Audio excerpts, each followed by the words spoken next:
Hey guys, it's Girl Got Game. Welcome back to Hakuoki Edo Blossoms, and we're on to our second page. We're running out of routes to do, but I'm excited because our very next route is the sweet boy, SUSUMU Yamazaki, the ninja bean. Let us begin. You've been dead for too long. Same stuff, different day. Achievement unlocked. Same stuff, different day, I guess. Do I not even get, like, a prologue? Come on. Okay, thank you. Like, you better not just jump right in to my darling dear, Black Horse, Ninja Bean Boy. I have so many explanations, words for this boy. It's crazy. He completely swept me off my feet, out of the blue, was not expecting it. And I am anxious to get back to his route. So let's see what happened last time. Winter 1864. In order to find my father with whom I had lost contact, I, Chizuru Yukimura, visited Kyoto. In that city, I bore witness to a horrifying secret hidden within a group called the Shinsengumi, the Fury, a creature with white hair and crimson eyes. Luckily, I was saved from the vicious clutches of the Furies by the members of the Shinsengumi. Because I had discovered the Shinsengumi secrets, it was proposed that I live with the Shinsengumi men since they were also searching for my father. I was given the position as the commander's page, and thus my life with the Shinsengumi began. I'd heard rumors, well, whispers really, that the Shinsengumi were little more than a bunch of crooked ronin, but my life with them proved otherwise. Their commitment to protect the safety of Kyoto made them the last of a dying breed, true samurai. There he is, our sweet doctor! Among the men was the kind-hearted Yamazaki, who often swapped between the roles of scout and medic with equal proficiency and diligence. Because I held some experience with assisting my father in his clinic, Yamazaki and I spent a lot of time together overseeing the Shinsengumi's infirmary. Oh. Interesting that this picture shows up for Yamazaki's route. A group of demons named Chikage Kazuma, Kyuju Amagiri, and Kyo Shiranui continually sought to interfere with the Shinsengumi at every opportunity. It was later revealed to me that my ancestry traced back to demon lineage, which made me the target of their ire. Luckily, Yamazaki had kept me safe. There was no stopping the tide of change, however. The fate of the shogunate was threatened by the Satsuma Choshu, which later culminated in an inevitable battle for control of the nation. Aw, my poor boy. During the Battle of the Toba-Fushimi, I found myself separated from the Shinsengumi, and only with Yamazaki's help had we survived the battle's aftermath. Unfortunately, the battle ended in favor of the Satsuma Choshu, and the Shinsengumi were driven from Kyoto. They set sail for Edo in hope of a new start. Girl, you really not gonna talk about how you might have been smooching at the end of that last route? I swear, it was like super duper romantic on the boat. And I could have sworn it was leading to a kiss. Didn't happen, it just faded to black. I was so mad. I was like, did you smooch? I still don't know. I'm still none the wiser. Hopefully I get a smooch CG. I mean, I should. If I have to wait to chapter 4 though, oof. It's gonna be a long time coming. Baby-faced assassin. Oh, that's Yamazaki's achievement. So same stuff, different day is like you're doing the other half, like you're doing the... Is that right? Like the extra boy? That can't be the extra boys, because Shin was one of the extra boys. It just must mean you're on the second page, maybe. Whatever. It's February 1868 with our baby-faced assassin. The Shinsengumi was humiliated at the end of the Battle of Toba-Fushimi, which initiated their hurried departure from Kyoto to Edo over 2 months' span. A new headquarters was established in an old mansion previously owned by one of the former shogunate's Hatamoto, which was where we resided. It had been 4 years since I set foot back in Edo. As far as homecomings went, it was anything but. Unlike when I had first arrived in Kyoto, I never quite settled into the compounds here, and my mind often swirled with anxious thoughts. I suppose it was natural, however. The principal reason being that Kondo, our beloved chief, was being hospitalized for a serious gun wound in a clinic managed by Dr. Matsumoto. As for Hijikata, he had been tirelessly bustling to and from the offices of shogunate officials in Kondo's stead. As for Okita, he had been under strict orders from Dr. Matsumoto to recuperate from a serious bronchial illness, giving us even more to worry about. The Shinsengumi were licking their wounds during this fragile period, with both their chief and commander noticeably absent from their new base of operations. On top of having to adjust to new surroundings and adapt to the tensely rising political climate, the sting of defeat was still fresh in everyone's mind. I wondered to myself what would become of the shogunate, and, by extension, the Shinsengumi. It was a sentiment that hadn't needed repeating, but became increasingly impossible to ignore. Alright. We couldn't let our grief fester, and so we carried on, welcoming the dawn of the new year with open arms. I was beginning to grow accustomed to my life here, despite the freezing weather. Captain Harada and Captain Nagakura, sirs! Do you actually feel confident about our current situation? I was sauntering the outskirts of the compound's courtyard when I noticed someone yelling. Hey, I never said that, did I? Believe me, I've got some words about it myself. But what do you plan on gaining by bitching about it here? We haven't even finished recruitment yet. But... Oh, hello everyone. Is something the matter? Had I stumbled into a heated argument? I chimed in out of concern, hoping to diffuse it. Harada, for some reason, fidgeted uncomfortably next to me, responding under his breath. Oh, Chizuru, it's you. Well... Oh, Yukimura, as in the page? Perfect timing. Doesn't everything going on bother you? Bother me? In what way? I mean, take a look around. Since the minute we set foot in Edo, the chief and commander have been nowhere to be found. So we're all just running around like headless chickens without anyone to give us orders. How long do you expect us to last like this? How's this supposed to make us feel? Has the chief just written us off since we got our asses kicked? Of course not. The Shinsengumi is the most important thing in the world to both Kondo and Hijikata. In all honesty, it wasn't as though I weren't also anxious from the perceived stagnation with all of our commanding officers absent. But this was the first time, in my 4 years with the Shinsengumi, that I'd seen discontent expressed so openly, especially to the captains. The only reason for Kondo's absence is because he is still recovering, not for lack of trying. Hijikata, too, is working as often as he can to gather shogunate approval, so that the Shinsengumi can mobilize as quickly as possible. But you can see it, can't you? Everyone here's starting to get fed up. You'd think that, after a huge defeat like ours, our leaders would be here, picking up the pieces and helping their men recuperate. Well... Does any of this make sense to you? I bet anything that if you really looked in the mirror, you... Whoa there! Shut your mouth! I've heard enough from this limp prick. What? Nagakura grabbed the 2 young warriors by the scruff of their necks and dragged them away? Excuse me. Who was the second one? Oh well, they're twins and they sound the same. Captain, what are you doing? Can it, Pipsqueak? You've been spouting bullshit all afternoon. Give my ears a rest. You know, you probably wouldn't whine so damn much if you let the cool, refreshing taste of sake slide down your gullet. You won't feel a thing. I appreciate the concerns you're voicing, though. But it's easy to let fear grab a hold of you. So, in the future, just keep that shit to yourself. I'd hate for people to start thinking less of you.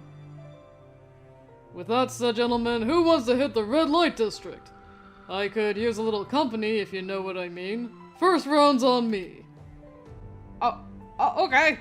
I will, sir, but my neck! Drags him off by the neck. Sorry about that, Chizuru. A nice drink sounds perfect right about now. But trust me, I totally understand where they're coming from. We might be able to keep them occupied for now, but who knows how much longer these guys will last. The tone of Harada's prediction made me question to whom he may have been referring. Harada nodded curtly before skipping off to join the boys heading into town, and my eyes dropped to the floor wistfully. If my memory served me correctly, those two soldiers were members of the 1st Division. Okita would never have tolerated their behavior. In fact, I imagine Okita's eyes thinning with cynicism before brutally scolding them. They're Okita's men! Dang, get Soji in here, ASAP. My poor sick boy. Inoue, had he lived, also wouldn't have entertained the pervasive doubt plaguing our men, and instead would have diffused it with kind reassurance. That's true, Inoue played a huge part in, like, kind of mothering everybody. Man. You lose a couple key people, and it makes a big difference in the dynamics. So sad. But here in Edo, neither were with us. Things were changing, for better or worse, faster than we could cope.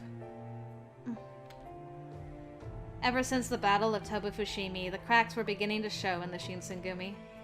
I felt helpless, watching all of my preconceptions melt about the group, so I ambled back inside the compound, slumped and confused. Regardless of how depressed I was beginning to feel, there was no shortage of chores to complete. The only other pages in the Shinsengumi, Soma and Nomura, were often tending to both Kondo and Hijikata as guards away from the compounds. Interesting. I wonder if we'll spend more time with either Toshi or Kondo when we're on, no, I guess it would be... She didn't say who Soma's with. I forgot that Nomura's not dateable.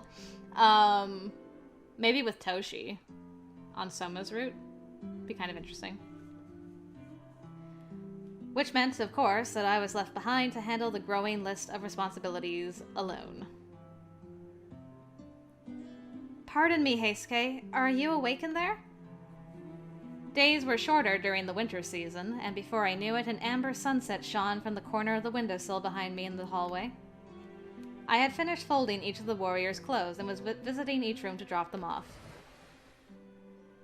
Your kimonos are dry, so I went ahead and folded them for you.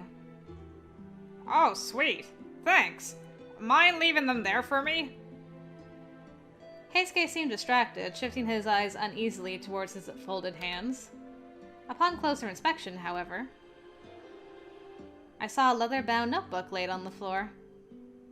Beside it was a pile of what looked to be shredded tree roots, ground and sifted onto the floor. Could that be... Is that Ishida medicinal powder? A powdered medicine that was manufactured and sold by the family of Toshizo Hijikata. It claims to cure broken bones, internal bleeding, muscular strains, and lacerations.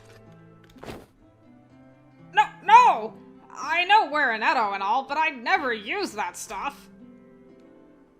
I met with Dr. Matsumoto last week, and he showed me how to make this.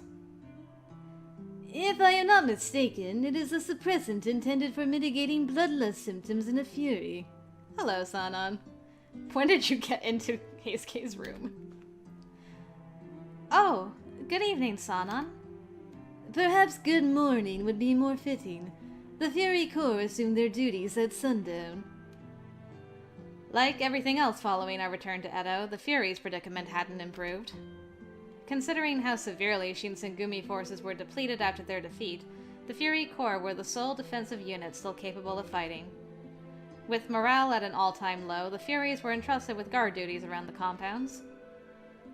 Morning, Toto. Synthesized more of that medicine, have you?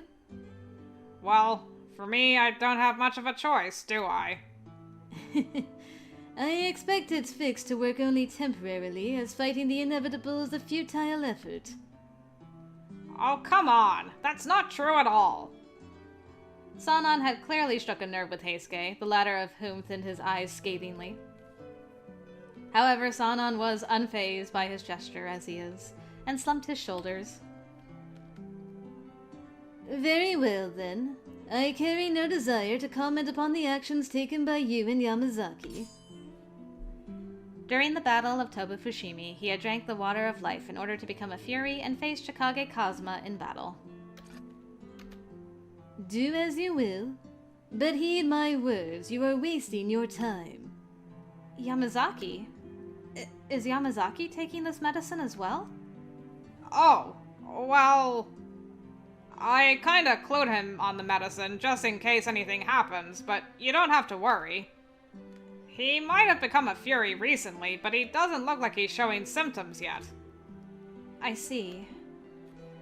Because I had been standing presently in front of Sanan and Heisuke, I thought it distasteful to show relief, but it was still something to celebrate. Whoops. To end my life and enter a lonesome darkness? Oh, none of that matters. I immediately recalled a memory of the battle. Yamazaki had willingly consumed the Water of Life in a valiant effort to keep myself and Hijikata safe. This was unbeknownst to everyone else, and so Yamazaki resumed his duties and lifestyle as usual despite the punishing side effects of his affliction. Because the watch operated primarily in the shadows of night, no one, save for the captains, noticed anything different about his behavior. That's true, I was wondering about that. An organization that monitored internal Shinsengumi affairs and conducted external covert reconnaissance. They reported directly to Commander Hijikata. I took notice, however, that he frequented the compounds less and less often during the day, which I couldn't help but feel forlorn about. My boy. For now, his focus was solely on escorting Hijikata at night, bouncing between meetings with the shogunate vassals without a moment of respite. There was no one to blame, of course, but it bore mentioning that the mood was sullen without him. I cupped my hand over my heart. I pined to hear Yamazaki's soft, gentle voice.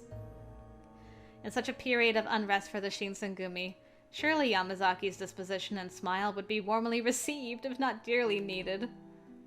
Of course, far be it from me to ask him to abandon his duties, which were bigger than anything here. But was it too much to ask for just a glimpse of him? Was missing him such a crime? Nah, girl, I mean, we're like almost 18 minutes into his route, and we haven't seen him except for a flashback, so I feel you. I ran through a mental checklist of my remaining chores, of which there were none. I had entered the wee hours of the morning without realizing. Dang, girl worked through the night. Wait. She worked until the wee hours of the morning. Shows light. Then it's nighttime? Stars? Confusion. Apparently I dozed off coolly in between chores, and before I knew it, dawn was breaking from the east. As it does, never from the west. I crept out of bed, tiptoeing so as not to wake any of the men before walking towards the entrance gate. Should be any minute now. Normally they would have arrived at this time. With each word I spoke, a plume of white vapor followed soon after. Aw, she's trying to stay awake for them coming home. The frost was piercingly cold, and my eyes shifted nervously as I listened for any audible sign of people approaching. I hear people. At last, I heard the footsteps of what sounded like a pair sauntering back to the compounds.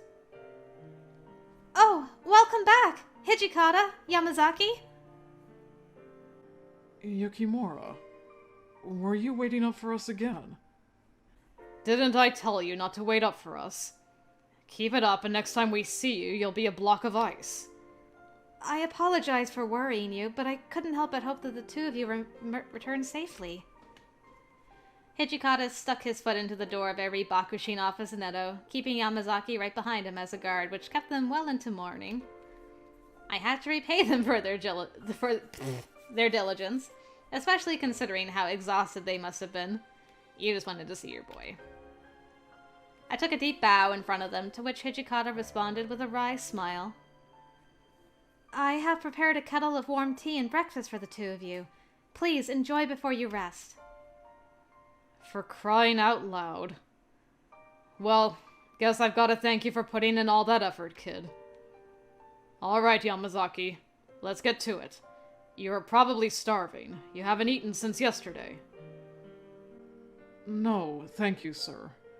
I am quite alright. In fact, I'm rather beat. I believe it's time for me to get to bed. Wait, what? It's the bloodless girl. For a second, Yamazaki's brow furrowed and he scurried away before responding. Yeah, I said, Mate! Wait! Wait! Perhaps because the conversation I had with Sanan and Heisuke was a foreboding prediction, I was overcome with a sudden bout of anxiety, causing me to grab a hold of Yamazaki's arm instinctively. Oh. Oh! Sorry, but would you mind letting go of me? I'm a little too tired for this right now. But you have to eat while you still can, or you're going to feel awful when you wake up. Well, you've got a point. Besides, Yamazaki, you of all people should know how important tending to your health needs are. Neglecting your health would be hypocritical for someone with your line of work. Oh. Hey, Yamazaki, don't be so stubborn. Just shut up and accept her courtesy, would ya? Toshino's never argue with an Edo woman. But Commander... Cut the bullshit. Are you really telling me that you're too tired to put some food in your mouth? I'm heading to my room. Hope it's not a pain in the ass, but could you bring my food to me there? Oh, sure! Man, even Toshi's eating. He's, like, much more agreeable than when we were in his own route. Immediately following Hijikata's departure, Yamazaki's eyes darted towards me. His expression, however, was more inviting than the previous moment. Okay, good. I was starting to worry about the choice I made. I want you to be healthy, boy. My, always so worried. I am going to return to my room as well, so I humbly request for my food to be brought like the commander's. Okay, I'm bringing something that will warm up your bones in no time. It's me. Oh, Winku. Thankfully, I had the foresight of placing a tray over their meal so they weren't too cooled. I hurried over to Yamazaki's room, practically skipping through the hall as I found his door. Oh my goodness, this girl is so in love. Pardon me, Yamazaki. I brought your dinner here for you. Please, enjoy. I neatly arranged a tray of rice porridge, steam rising from its warm bowl, with pickled vegetables and miso soup beside it. Hopefully, these flavors would be agreeable enough not to upset his stomach, and after stepping into the room, I placed the tray in front of him. Forgive me for earlier. Yamazaki appeared in far better spirits, beaming as he put his nose towards the food and wafted in its scents before bowing respectfully towards me. Not even freezing weather can deter your kindness, and here I am acting like a child. Please forgive me. Oh, you have nothing to apologize for. I can only imagine how exhausted you must feel. But I couldn't help but notice how upset you looked. Is everything okay? Even if I were to tell you, I can't imagine the subject sitting well for either of us in conversation. But talking through issues might help you process whatever happened. So please, if there's anything bothering you, I want to do whatever I can to help, even just a little bit. As I spoke, I was gently pouring tea from the kettle into Yamazaki's cup, and our hands softly grazed each other as I handed it towards him. His precocious eyes widened as we touched, which triggered him to begin speaking his piece. Okay. There was nothing bothering me, per se. It's just that I felt so helpless. Because of how aptly we were defeated in battle, some shogunate members are considering forming an alliance with members of the Empire of Japan. Our options are slowly thinning, as it doesn't seem like our forces can mobilize in time to retaliate. So maybe we need compromise, not another battle. That seems sensible, but a little optimistic. Right, I agree with you. Even if we get ourselves into the negotiation room and avoided all-out war, Anything afterwards is basically a surrender. I can only assume that a negotiation is a means for us to swallow their terms of surrender. It'd mean the dissolution of the shogunate, executions for the shogun and his lineage, and reparations. I'm not sure if they're considering all of this, but the shogunate's painting a target on their back. So, what's Hijikata's take on all of this? You know him. He thinks we have no choice but to put all of our resources into resisting the imperial tide and preserving the shogunate, but no one's listening. No matter how much Commander Hijikata bows, explains, and maps out his entire strategy for them, he is brushed off by Bakushin who've never set foot on a battlefield in their lives. They are ignorant to our plight, and sometimes don't even read his documents. Yamazaki's respect for Hijikata was clear as day. Suddenly, his earlier behavior was totally justified, and I could only imagine his feelings watching Hijikata be treated with such wanton disrespect. To see someone taunted for holding an opinion. I wondered to myself how agonizing it must have been for Yamazaki, who could only sit and watch. Yamazaki. They've already given up. I would maybe understand if their viewpoint came from personal experience, but they weren't even there. What in the world were we even fighting for? We protected them, why can't they protect us? Yamazaki suddenly pounded his fist into the floor, shaking violently as his anger escalated. My eyes fell to the floor. I stood helplessly, letting the gravity of his diatribe sit on my shoulders. If I may, perhaps some of the members who are against the fighting are merely trying to find stability in this period of transition. It seems like they're taking the defeat very close to heart, and are waiting for the right time to retaliate. So, what? Are you suggesting that Inoue and the others died for nothing? His eyes glowed with contempt. I hadn't seen such vitriol burning inside of him since we watched Inoue die in front of us. I've got a bone to pick with the Kyoto domain too for betraying us, no matter what excuses they use. They closed their gates on us, costing us hundreds of valuable men and friends, just to save their own skins. Their fate was chosen. The Kyoto planned for the shogunate to dissolve all along, and are trying to secure their future by allying with the goddamn Imperial Army. Yamazaki balled his hand into tight fists, shutting his eyes as he condemned our former allies. Every time my eyes close, I remember. I remember everything at Toba Fushimi. The stench of blood and gunpowder, the howl of rifles, and Inoue's body. The blood. Red blood. Yamazaki? I stepped closer to him timidly, reaching my hand out before I saw his pupils stretch in dilation. He clutched a hand over his chest, struggling not to heave, and staggered short breaths. Soon, the veins in Yamazaki's forehead bulged, and he grimaced as he moved his hand over to his bicep, where he sunk his fingernails into his flesh. Oh dear. Is this your first time? Oh no. Oh! His gulp punctuated the room's tense atmosphere.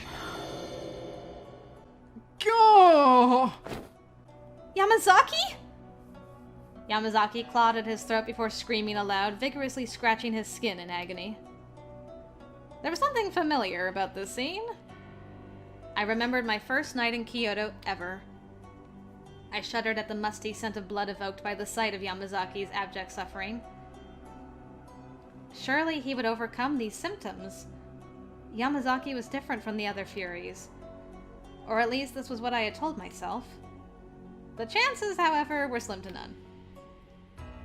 Oh no. Do we even know to give him blood? I'm so worried. Get back! You keep more! Yamazaki seemed intent on gouging his heart out.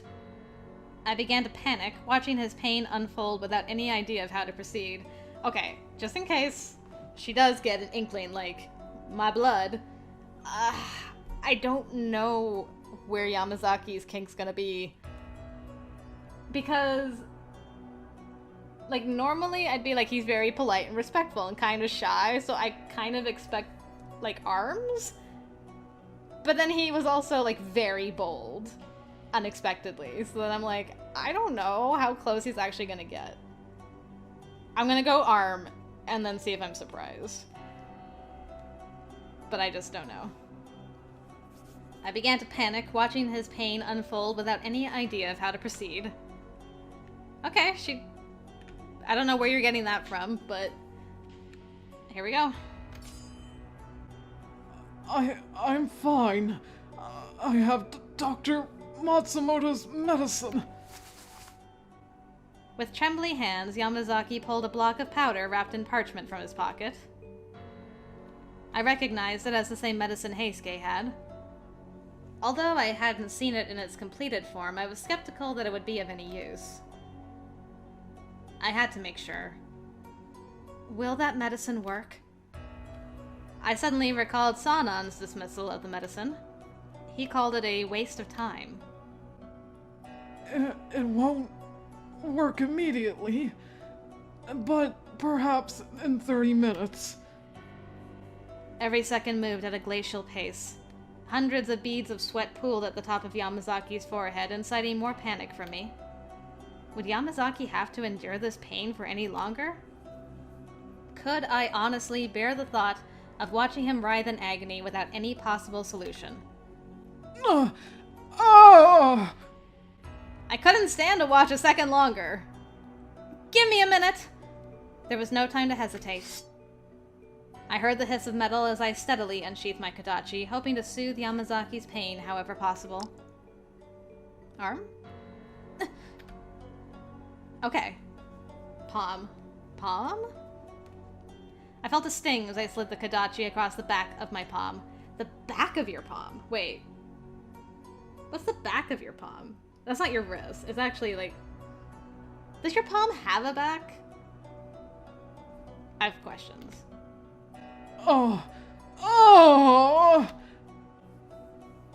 His nose perked, sniffing with the fervor of a feral dog, fixating on the drops, the drops trickling down my arm. With a small grin, I calmly offered the hand to him, hoping his bloodlust would satiate. Please, take it. You sure? Of course I am. If it helps you in any capacity, then that's all that matters to me. Oh my. Dang, girl's getting thirstier every route. Please suck my blood. Offering a Fury fresh blood was surely too sweet of a temptation to pass up. The tongue in Yamazaki's mouth seemed ready to flick out at a moment's notice, but he restrained himself.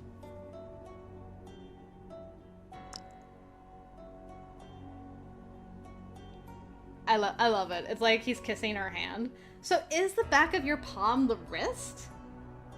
Like is that like the backwards palm? Because it looks like she has her hand out, like fingers down. Not fingers up. Not hand up, like hand down.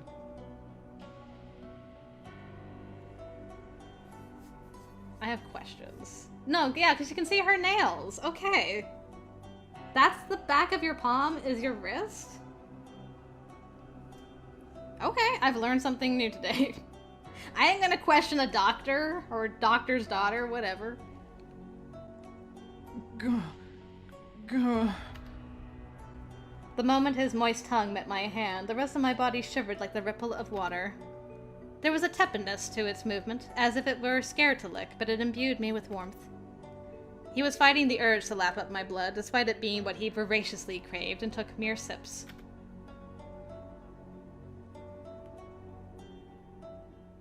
Yamazaki, if you'd like, you could keep...